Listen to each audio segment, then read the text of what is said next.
Em nome do Pai, do Filho e do Espírito Santo. Amém.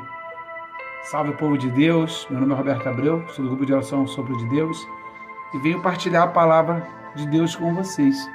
A palavra de Deus hoje está em Atos dos Apóstolos, capítulo 2, versículos de 14 a 36.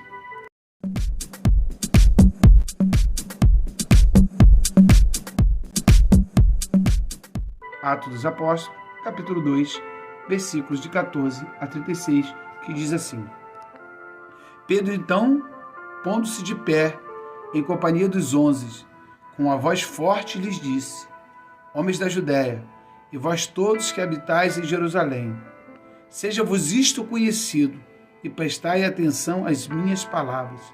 Estes homens não estão embriagados, como vós pensais, visto não ser ainda a hora terceira do dia.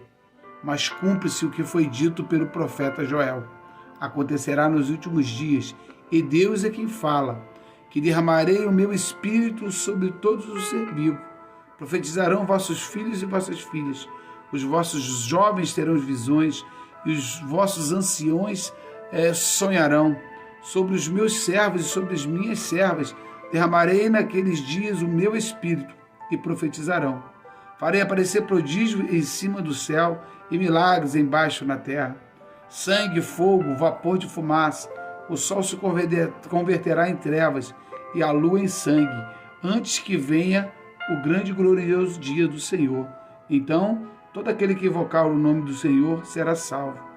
Israelita, ouvi estas palavras. Jesus de Nazaré, homem de quem Deus tem dado testemunho diante de vós, com milagres, prodígios e sinais, que Deus por ele realizou no meio de vós, como vós mesmos o sabeis. Depois de ter sido entregue, segundo o determinado desígnio e presciência de Deus, vós o matastes, crucificando-os por mãos de ímpios.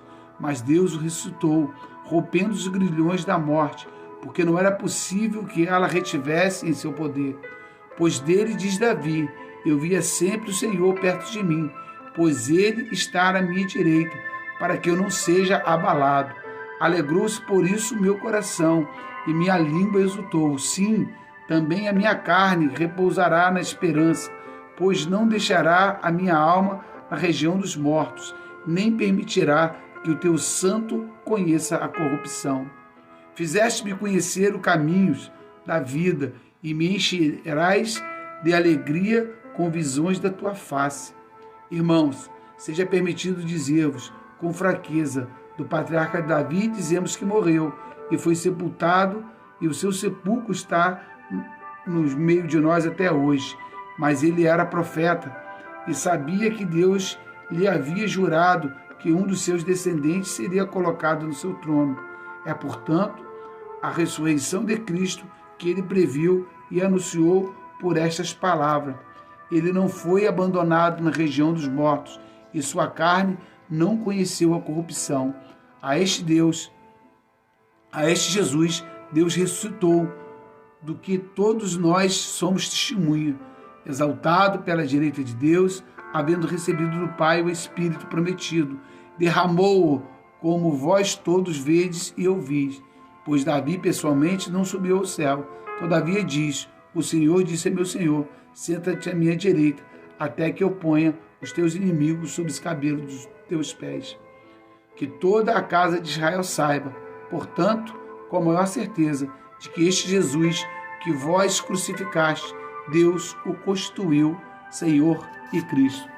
Amados irmãos, esse discurso de Pedro, essa pregação de Pedro, vai dizer a palavra que 3.000 pessoas foram convertidas só nesse dia. Mas quando nós vemos esse discurso de Pedro, nós precisamos entender que esse mesmo Pedro, que caminhou 3 anos com Jesus, lado a lado com Jesus, sentou na mesa com Jesus, provavelmente passou o pão para Jesus, recebeu o pão de Jesus, trocou o vinho com Jesus no ambiente de jantar, de almoço, que caminhou, que viu as dificuldades do caminho, que sentiu a poeira e o vento no seu rosto junto com Jesus, que esteve no Monte Tabor quando Jesus ficou translúcido, transpareceu, ele também esteve lá na casa de Talita, esse mesmo Pedro que teve também lá junto com Jesus no Getsemane, esse mesmo Pedro que caminhou com Jesus, foi o mesmo Pedro que muitas das vezes vacilou, né, que foi impulsivo, que foi cheio de contradição, que foi negligente, que foi muitas das vezes egoísta, e mesmo assim, né, o Senhor não o abandonou. Esse mesmo Pedro que negou Jesus 3 vezes, no momento em que Jesus estava sendo, né, torturado e espancado pelos seus algozes. Esse mesmo Pedro que não estava quando o Senhor foi crucificado, lá na cruz não estava esse Pedro. Esse mesmo Pedro que esteve com Jesus ressuscitado, recebeu o sopro do Espírito de Jesus ressuscitado, e está lá em João, no capítulo 21, esse mesmo Pedro, que por Jesus foi chamado de pescador de homem, esse mesmo Pedro voltou a pescar peixe junto com os seus companheiros. Mas que aguardou ansiosamente a promessa de Jesus, que ficasse em Jerusalém orando, e que no dia de Pentecostes ele enviaria o prometido do Pai. Esse mesmo Pedro, que impulsivo, cheio de contradição, negligente, egoísta, esse mesmo Pedro, depois de Pentecostes, faz essa pregação, faz esse discurso. Esse Pedro que depois de Pentecostes torna-se um pregador poderoso. Esse mesmo Pedro que vai operar milagres no nome de Jesus. Esse Pedro que fica corajoso e destemido.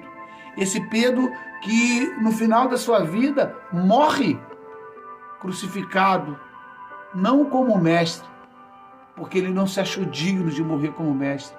Ele pede para ser crucificado de cabeça para baixo, porque ele não era digno de morrer como mestre.